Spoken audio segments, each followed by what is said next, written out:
Magandang araw po sa inyong lahat.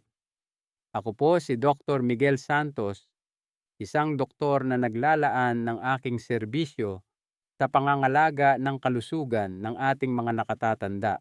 Naitanong niyo na ba sa inyong sarili kung bakit ang ilang individual na nasa kalagitnaan ng kanilang tintong taon ay kayang-kayang maglakad ng malalayong distansya ng may sigla, habang ang iba naman na nasa 60 anyos pa lamang ay hirap na at nanginginig ang mga binti sa tuwing bababa ng hagdanan? Bakit mayroong ganitong kalaking pagkakaiba? Ito ba ay dahil lamang sa lahi o genes, o mayroon bang mas malalim na dahilan? Isang bagay na marahil ay hindi ninyo napapansin, narito ang tunay na dahilan. Sa bawat umaga, paggising ninyo, sinisimulan ng inyong katawan ang proseso ng pagkasira ng kalamnan, muscle breakdown, lalo na sa inyong mga binti at hita. Kung hindi ninyo bibigyan ang inyong katawan ng tamang nutrisyon sa loob ng unang 2 oras ng inyong araw, ang prosesong ito ng pagkawala ng kalamnan ay bibilis sa isang tahimik na paraan. Hindi ito masakit at wala itong anumang babala. Gayunpaman, sa paglipas ng panahon, mararamdaman ninyo ang epekto nito. Maaaring mapansin ninyo na hindi na gaanong matipuno ang inyong mga binti, tila hindi na gaanong matatag ang inyong mga hita, at ang mga pang-araw-araw na gawain ay tila nagiging mas mabigat. Ang nakakagulat ay ang pagpigil sa ganitong pangyayari ay hindi nangangailangan ng pagiging miyembro sa gym o paggamit ng mga mamahaling gamot. Sa pamamagitan lamang ng isang simpleng pagbabago sa inyong pang-araw-araw na gawain, mapoprotektahan ninyo ang inyong mga kalamnan, mapapabuti ang inyong balanse, at mapapabagal ang pagkawala ng kalamnan na kaakibat ng pagtanda. Sa artikulong ito, gagabayan ko kayo sa 5 simpleng pagkaing pang-almusal na inirerekomenda ng mga propesyonal mula sa iba't ibang panig ng mundo para sa mga taong may edad 50 pataas. Ang mga pagkaing nakalista rito ay hindi kakaiba.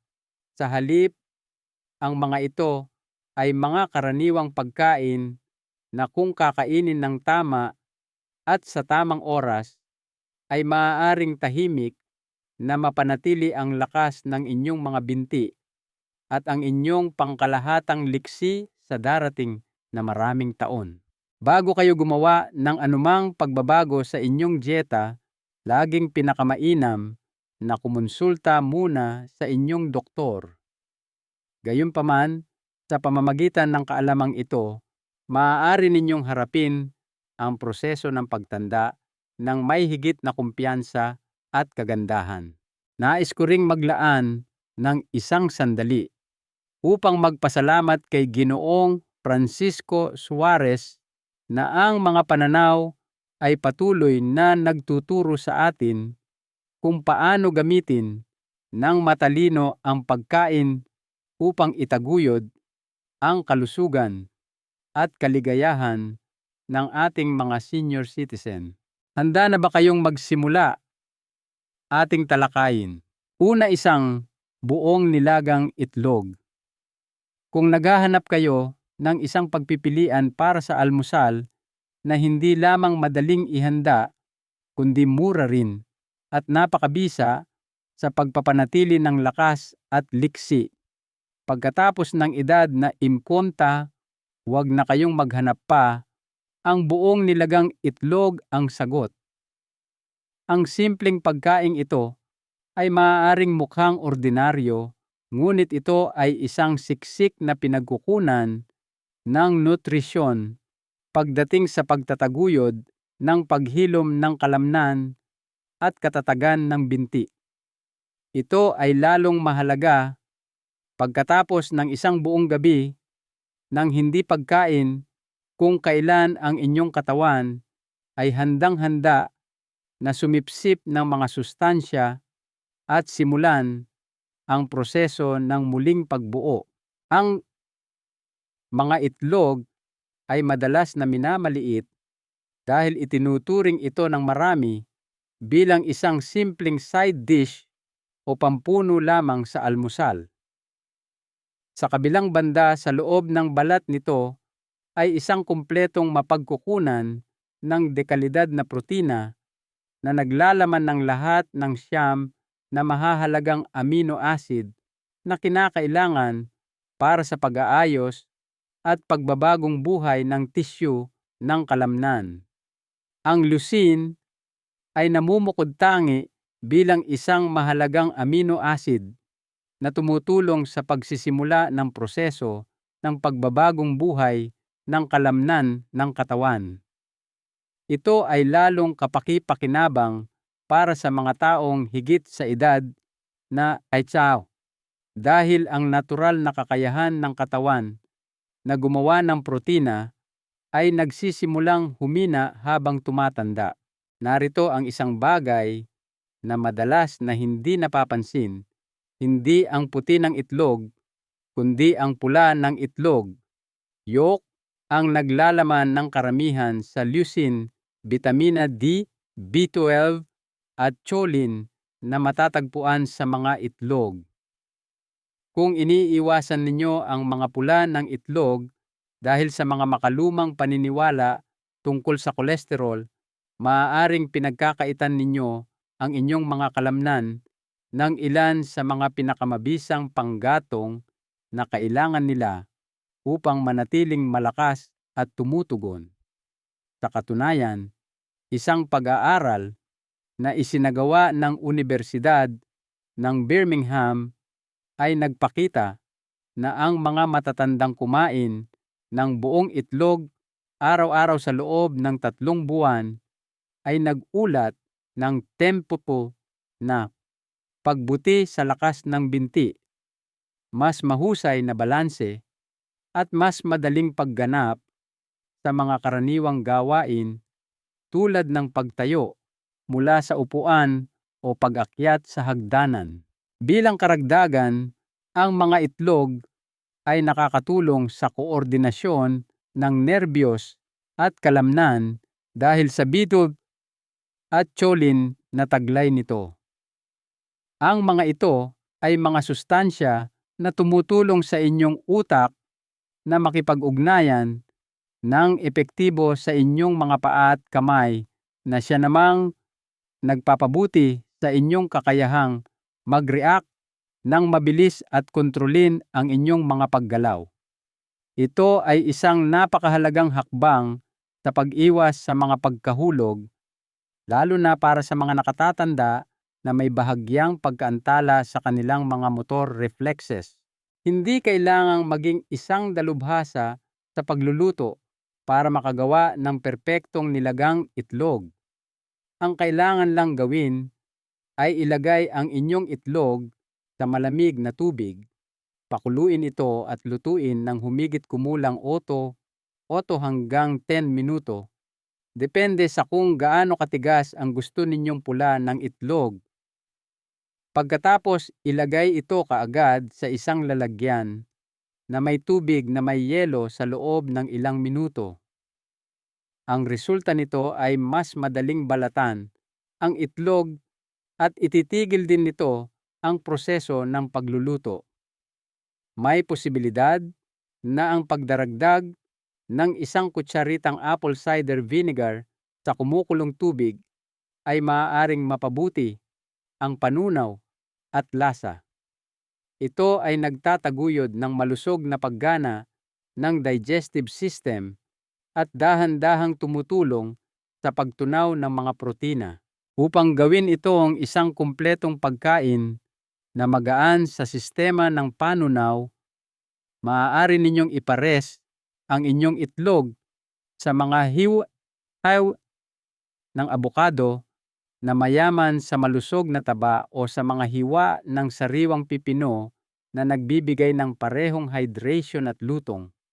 Ang mga kombinasyong ito ay nakakatulong na mapahusay ang pagsipsip ng choline at naghihikayat ng mas madaling panunaw na lalong kapaki-pakinabang para sa mga nakatatanda na may mas mabagal na metabolismo.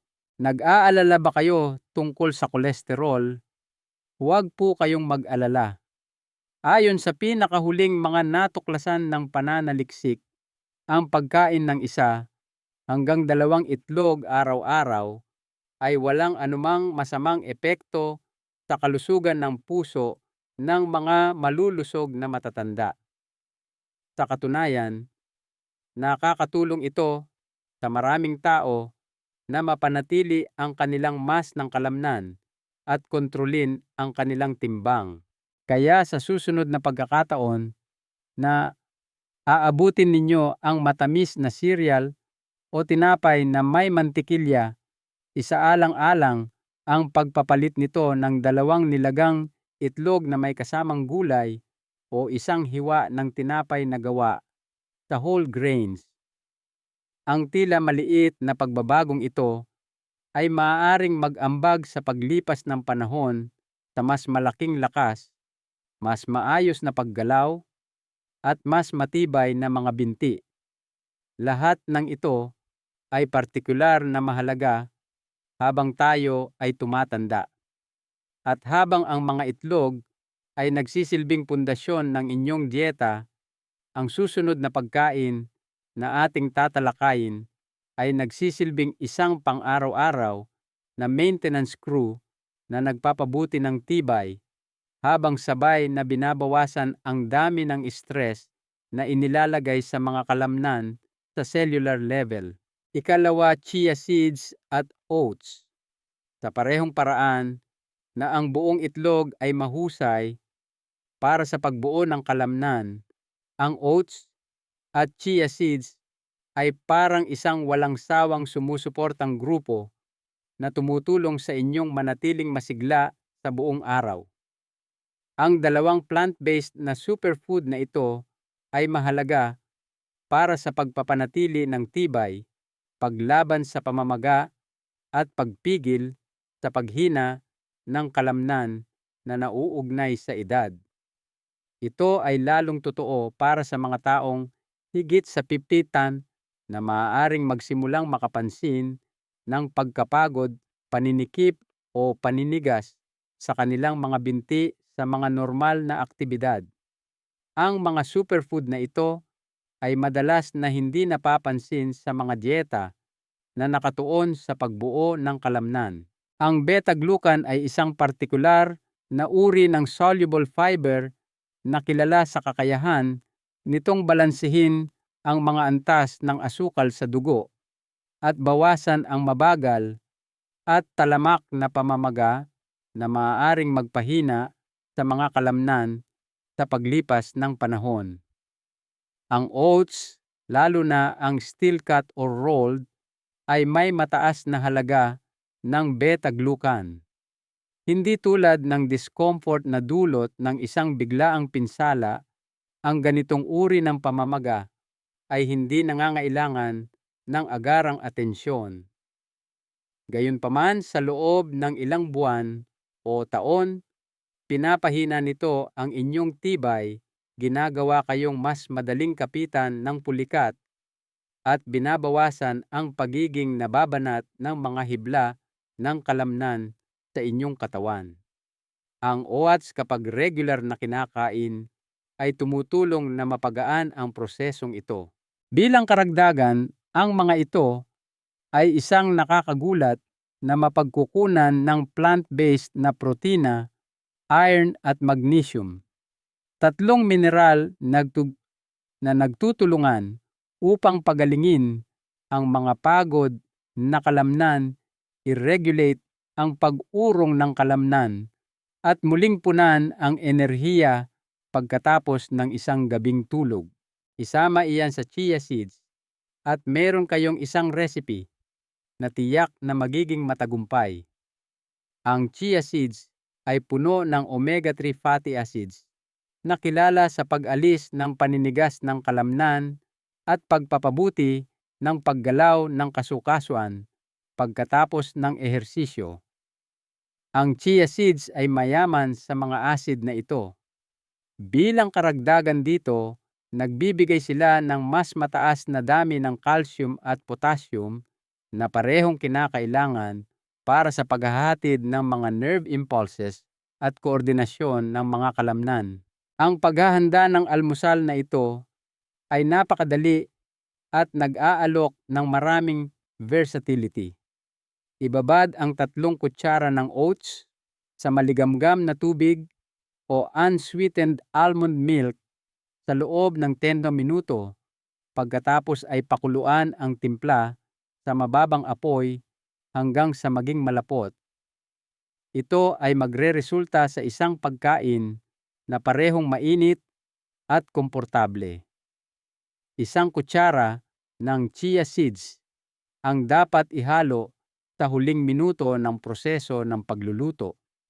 Hayaan ang mga buto na sipsipin ang likido at bumuo ng isang malagel na consistency. Magdagdag ng 1 kurot ng kanela cinnamon o nutmeg para sa lasa at tandaan na ang parehong pampalasa na ito ay kapaki-pakinabang para sa pagkontrol ng mga antas ng asukal sa dugo. Kung nagmamadali kayo ihanda ang oats para sa magdamag overnight oats, para gawin ito, ilagay lamang ang oats, chia at ang gatas na gusto ninyo sa isang garapon. Ilagay ito sa ref sa magdamag at pagkatapos ay kainin ito ng malamig kinaumagahan. Maaari ninyo itong bigyan ng anti-inflammatory boost at mapabuti ang daloy ng dugo sa pamamagitan ng pagdaragdag ng ilang blueberries o isang maliit na hiwa ng sariwang luya habang niluluto. Ito ay lalong mabuti para sa sinumang nakakaranas ng malamig na paa, mabagal na sirkulasyon o paninigas sa umaga.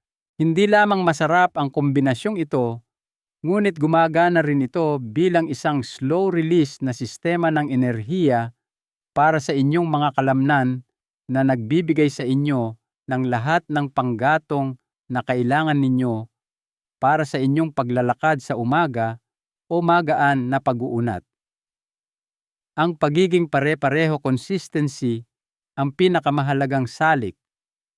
Ang pagkain ng oats at chia seeds sa isang beses lamang ay hindi magreresulta sa kapansin-pansing pagbabago. Gayunpaman, ang pagsasama ng kombinasyong ito sa inyong pang-araw-araw na gawain sa umaga ay magreresulta sa mga pangmatagalang benepisyo para sa inyong lakas, flexibility at maging sa balanse. Kapag pinagsama ang mga ito, ay higit pa sa isang masustansyang almusal. Karagdagan pa ang mga ito ay isang kasangkapan para sa pamumuhay ng isang mahaba at aktibong buhay. Sa kabilang banda, kung pag-uusapan natin ang mga bagay na maliit ngunit makapangyarihan, ang susunod na item sa ating listahan ay maaaring tahimik na nakaupo sa inyong kusina ngayon. Sa kabila ng katotohanan na ito, ay isang prutas na madalas na minamaliit dahil sa laki nito, naghahatid ito sa mga paraan na hindi inaasahan ng karamihan pagdating sa lakas ng nerbiyos at kontrol sa kalamnan. Ikatlo, isang saging na medyo hilaw pa. Kung mayroong isang prutas na naghahatid ng lakas, koordinasyon at balanse sa isang madaling dalhin at murang pakete, ito ay ang saging. Gayunpaman, ang kwento ay may hindi inaasahang pagbabago. Mahalaga ang pagiging hinog, lalo na habang tumatanda kayo. Hindi ang ganap na dilaw at may batik-batik na saging ang perpektong pagpipilian para sa mga higit sa edad na 50 na nais mapanatili ang lakas at katatagan ng kanilang mga binti. Sa halip, dapat ninyong piliin ang matigas maputlang dilaw at may bahid ng berde malapit sa mga dulo. Ito ay medyo hilaw pa. Pagdating sa pagpapanatili ng pang-araw-araw na paggalaw balanse at reaksyon ng kalamnan, ang yugtong ito na madalas na hindi pinapansin ay nag-aalok ng isang natatanging timpla ng mga sustansya na mahusay para sa layuning iyon. Ang potassium ay isang mineral na gumagana bilang isang linya ng panggatong na electrolyte para sa inyong mga kalamnan at nerbiyos, at alam ng lahat na ang mga saging ay naglalaman ng sapat na dami ng mineral na ito. Ang pulikat sa binti, paninigas, pangingisay ng kalamnan at pangkalahatang pagkapagod ay ilan sa mga sintomas na maaaring magsimulang lumitaw kapag bumaba ang antas ng potassium, lalo na sa mga matatanda. Ang mga sintomas na ito ay maaaring lumitaw kahit sa mas katamtamang uri ng pisikal na ehersisyo. Dahil dito, ang pagkain ng sapat na dami ng mineral na ito araw-araw ay mahalaga para sa pagkakamit ng mas maayos na paggalaw at mas matibay na mga binti. Ang mga saging na medyo hilaw pa ay naglalaman ng mas mataas na konsentrasyon ng bitamina B6 na mahalaga para sa produksyon ng mga neurotransmitter tulad ng serotonin at dopamine. Ang mga kemikal na sangkap na ito sa utak ay hindi lamang nakakaapekto sa mood, naglilingkod din sila upang mapabuti ang koordinasyon ng motor control sa paglakad at pag-iwas sa mga sintomas ng pagkahilo o kawalan ng katatagan na maaaring mangyari habang naglalakad. Gayunpaman, ang higit na nagpapatingkad sa mga medyo hilaw na saging ay ang malaking halaga ng resistant starch na taglay nito. Ang resistant starch ay isang partikular na uri ng prebiotic fiber na kayang maglakbay sa inyong maliit na bituka nang hindi natutunaw. Walang mali dito. Sa katunayan, ang resistant starch ay nagbibigay ng pagkain sa mga mabubuting bakterya na naninirahan sa inyong kolon, kaya't nagtataguyod ng isang mas paborableng kapaligiran sa inyong digestive tract. Ito naman ay nagpapabuti sa pagsipsip ng mga sustansya, lalo na ang mga mineral tulad ng magnesium, iron at zinc na mahalaga para sa pag-urong ng mga kalamnan, pag-aayos ng mga tisyu at metabolismo ng enerhiya. Gusto nyo bang malaman kung paano ito isasama sa inyong routine? Para sa isang almusal na parehong nakakabusog at mayaman sa sustansya, subukang hiwain ang kalahati ng isang matigas na saging at ilagay ito sa ibabaw ng isang mangkok ng Greek yogurt or steel-cut oats. Bilang alternatibo, maaari ninyo itong bahagyang i-bake sa 180 degrees C na may kaunting almond butter at isang kurot ng kanela para sa isang mainit at nakapapawing pagod na merienda na hindi bumibigla sa inyong sistema ng asukal. Maaari rin ninyong subukang i-blend ito kasama ng spinach at flaxseed para makagawa ng isang smoothie. Ito ay magre-resulta sa isang balanseng pagkain na naglalaman ng mga sangkap na kapaki-pakinabang sa inyong mga kalamnan at masarap din ang lasa. Narito ang isang trick na hindi gaanong napapansin, hindi ang tangkay, kundi ang ilalim ng saging ang dapat balatan.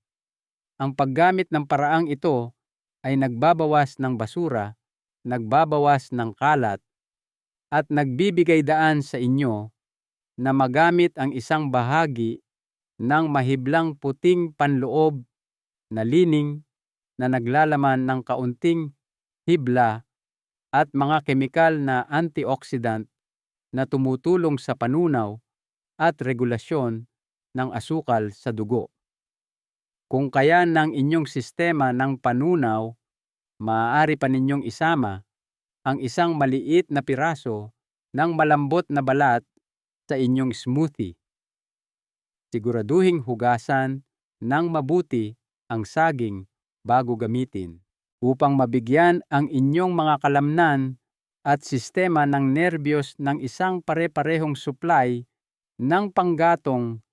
Dapat kayong kumain ng isang saging lamang na medyo hilaw araw-araw, lalo na sa umaga o kaagad pagkatapos ng magaan na aktibidad. Sa paglipas ng panahon, maaaring matuklasan ninyo na mas madali para sa inyo na bumangon mula sa mababang upuan na kaya ninyong mapanatili ang mas mahusay na balanse at na mas kaunti ang nararanasan ninyong paninigas sa umaga sa inyong mga binti o paa. Tandaan na ang simpleng prutas na ito ay maaaring magsilbi bilang isang natural at pang-araw-araw na tagapagpalakas ng inyong paggalaw. Bukod dito, habang ang mga saging ay nakakatulong sa pagpapagalaw ng inyong sistema ng kalamnan at nerbiyos, ang susunod na pagkain ay gumagana sa likod ng mga eksena habang kayo ay natutulog, tahimik na tumutulong sa pagbabagong buhay ng mga tisyu at muling pagtatayo ng lakas. Malamang na mayroon na kayo nito sa inyong ref at ito ay isa sa mga pinakamabisang paraan upang simulan ang inyong umaga sa tamang paraan sa pamamagitan ng pagbibigay sa inyo ng karagdagang protina at probiotics. Oras na para suriin ito. Ika-4, Greek yogurt.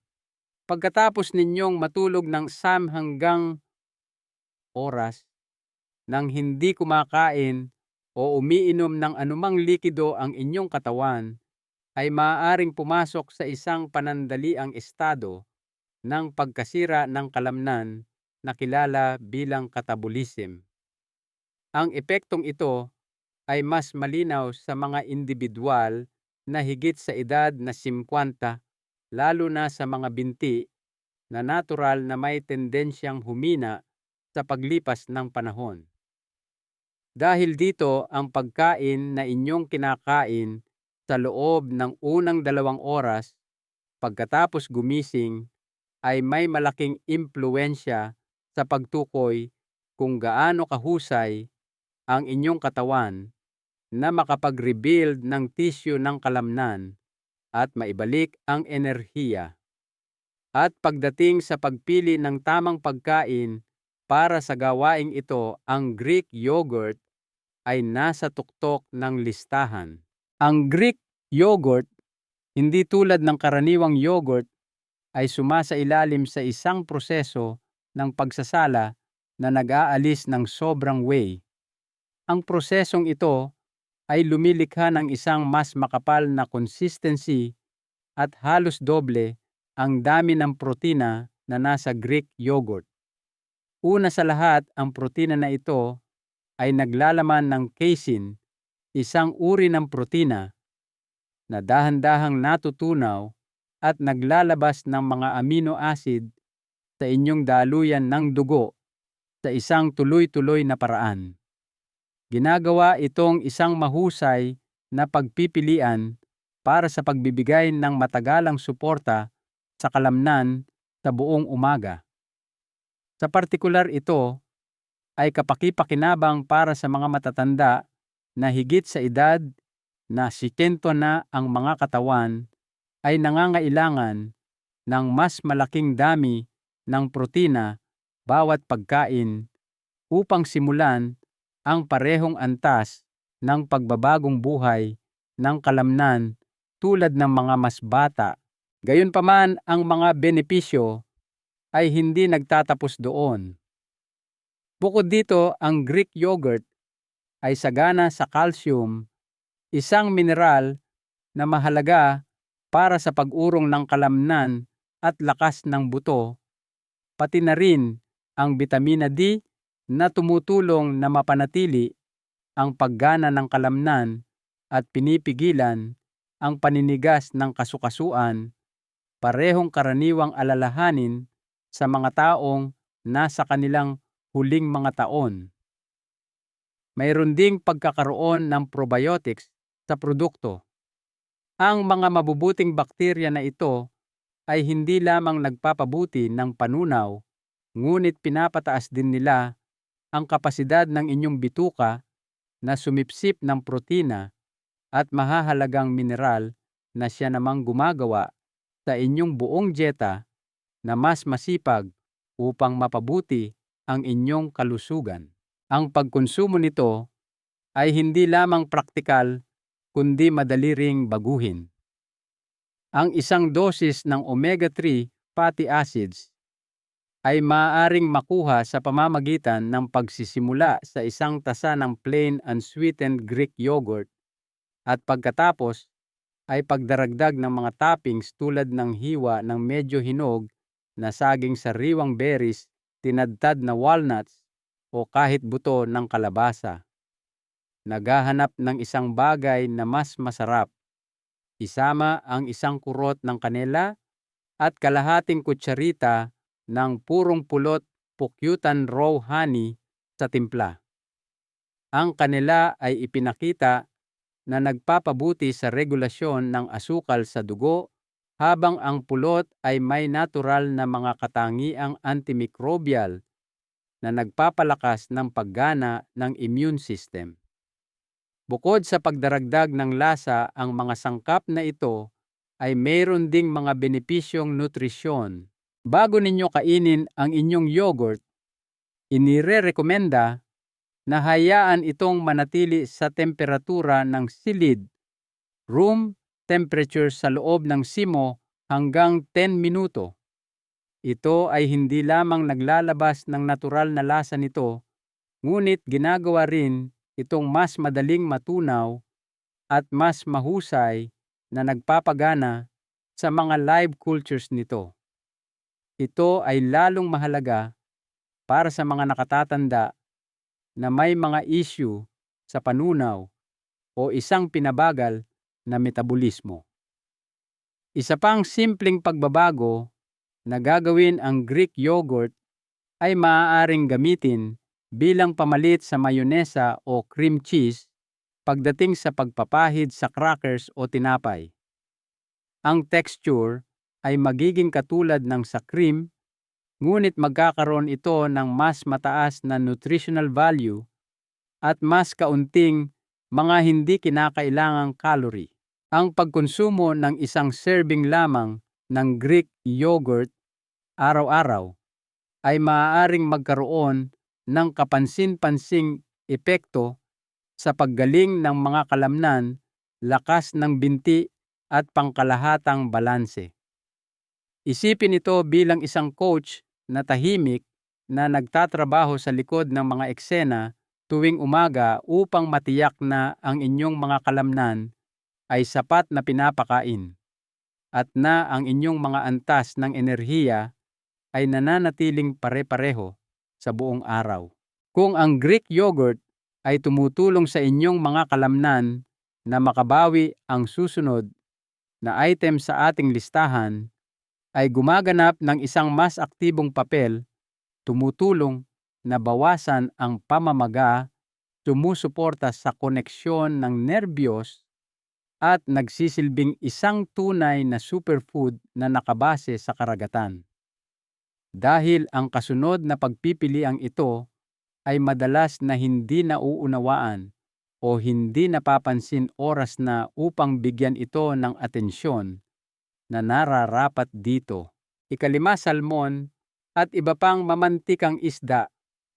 Kapag iniisip ng mga tao ang mga pagkain na makakatulong sa kanila na bumuo o mapanatili ang kalamnan, ang unang imahe na karaniwang pumapasok sa kanilang isipan ay isang malaking piraso ng steak o marahil isang scoop ng protein powder na hinalo sa isang shake. Totoo na ang protina ay mahalaga, ngunit para sa mga matatanda na higit sa edad na 50, lalo na sa mga nais na mapataas ang katatagan ng kanilang binti at palakasin ang kanilang ibabang bahagi ng katawan, ang katawan ay nangangailangan ng higit pa sa hilaw na protina lamang. Hindi lamang ito nangangailangan ng suportang mayaman sa sustansya na tumutulong sa pagbabagong buhay ng mga hibla ng kalamnan, ngunit kailangan din nitong magbigay ng panggatong para sa sistema ng nerbiyos, bawasan ang pamamaga na hindi nakikita at mapabuti rin ang koordinasyon. Sa bagay na ito, ang salmon at iba pang mamantikang isda tulad ng mackerel, sardinas, herring o kahit trout ay kabilang sa mga pagkain na itinuturing na kabilang sa mga pinakakumpleto at kapaki-pakinabang na mga alternatibo na maaaring kainin ng isang tao. Ano ang nagbibigay sa mga isda na ito ng kanilang hindi kapani-paniwalang lakas? Lalo na ang EPA, eicosapentaenoic acid, at DHA, docosahexaenoic acid, ang mga omega-3 fatty acids na natural na naroroon sa mga pagkaing ito. Hindi lamang ito isang listahan ng mga malusog na taba. Ang mga sangkap na ito ay gumaganap ng tungkulin ng mga pampadulas sa antas ng selula, kaya binabawasan ang paninigas, tinutulungan ang mga selula ng kalamnan na mas mabilis na makabawi at pinapabuti ang tugon ng katawan sa insulin. Ngunit bakit ito mahalaga? Habang tumatanda tayo, nagsisimulang mawala sa ating katawan ang kakayahang sumipsip at epektibong gamitin ang protina na ating kinakain. Ang omega-3 fatty acids, sa kabilang banda, ay ipinakita na nagpapabuti sa prosesong ito na ginagawang mas epektibo ang bawat gramo ng protina sa proseso ng muling pagtatayo ng kalamnan. Ito ay partikular na totoo sa mga binti na karaniwang apektado ng pagbagal sa proseso ng paggaling. Ang salmon ay isang mahusay na mapagkukunan ng mahahalagang bitamina, kabilang ang bitamina B at bitamina D na parehong kinakailangan para sa epektibong komunikasyon ng neuromuscular. Ang bitamina B12 ay gumaganap ng isang papel sa tumpak na paghahatid ng mga nerve impulses sa pagitan ng utak at kalamnan, habang ang bitamina D ay tumutulong na palakasin ang mga buto at binabawasan ang posibilidad na makaranas ng panginginig o pagkahulog. Kung walang sapat na B12, maraming mga nakatatanda ang hindi sinasadyang nagkakaroon ng bahagyang mga isyu sa koordinasyon, kawalan ng balanse sa hagdanan, hindi sapat na lakas ng pagkakahawak, o ang pamilyar na nakakabahalang pakiramdam na ang inyong mga binti ay hindi masyadong nakakasabay sa inyong mga intensyon. Ang mga sintomas na ito ay maaaring sanhi ng kakulangan sa B12. Mayroon din akong magandang balita para sa inyo. Hindi kinakailangan na magkaroon ng isang komplikadong recipe upang makuha ang mga benepisyo. Pagkatapos na mapansir sa loob ng halos 5 minuto bawat panig ang isang simpleng filet ng salmon na simpleng binuhusan ng langis ng oliba, tinimplahan ng katas ng lemon at durog na itim na paminta, ay maaaring lumikha ng isang hapunan na hindi lamang masarap kundi malalim din na masustansya at lubos na kasiyasiya ng hindi masyadong mabigat. Subukang i-poach ito na may isang piraso ng luya at isang dahon ng laurel sa ilang kutsara ng banayad na sabaw para sa isang mas banayad na paraan ng paghahanda. Ito ay may nakapapawing pagod na epekto, madaling nguyain, at isang mahusay na pagpipilian para sa mga nakatatanda na may mga issue sa panunaw. Walang sariwang isda na magagamit, walang problema. Ang mga delatang sardinas, makerel o herring, lalo na ang mga nakababad sa extra virgin olive oil o tubig, ay hindi lamang mura, ngunit naglalaman din ng isang pambihirang mataas na konsentrasyon ng maraming sustansya. Ipahid ang mga ito sa tinapay na gawa sa whole grains, isama ang mga ito sa dinurog na abokado o iwisik ang mga ito sa isang tinadtad na salad ng gulay para sa isang pagkain na hindi nangangailangan ng pagluluto at mataas sa enerhiya. Upang mapahusay ang lasa habang pinapabuti rin ang sirkulasyon, maaari ninyong subukang magdagdag ng mga sariwang halamang gamot tulad ng dill o perehil parsley, isang patak ng apple cider vinegar o ilang hiwa ng sili o sariwang luya, na lahat ay tumutulong sa pagtataguyod ng daloy ng dugo sa inyong mga kalamnan.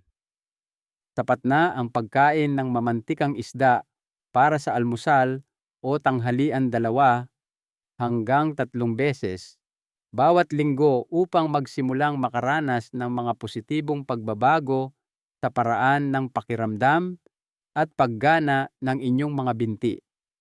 May posibilidad na mas kaunti ang inyong pulikat, mas kaunting paninigas sa umaga, at marahil mas malaking koordinasyon kapag tumatayo mula sa isang upuan o naglalakad ng mas malalayong distansya.